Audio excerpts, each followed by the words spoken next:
আমি বলতে চাই যে আমাদের যারা ইন্টারিম রয়েছেন, আপনাদের চিন্তা করা উচিত, যারা দিল্লিতে পালিয়ে গিয়েছে তারা প্লেনের ভিতরে জায়গা পেয়েছে, কিন্তু কাবুল থেকে যারা ওয়াশিংটনের উদ্দেশ্যে রওনা দিয়েছিল তাদের সকলের জায়গা কিন্তু প্লেনের ভিতরে হয় নাই।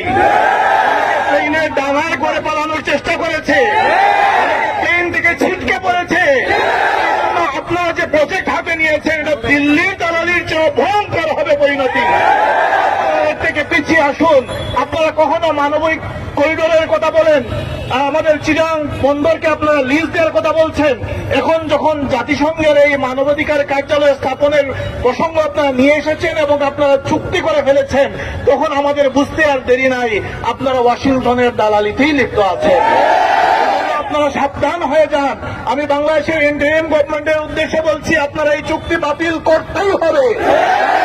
জাতিসংঘের এই মানবাধিকার কার্যালয় উচ্ছেদ করতেই হবে।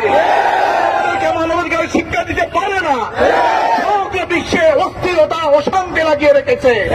শুধু মানবাধিকার শিক্ষা দেওয়ার ন্যূনতম কোনো অধিকার তারা রাখে না। আলহামদুলিল্লাহ রাব্বিল আলামিন।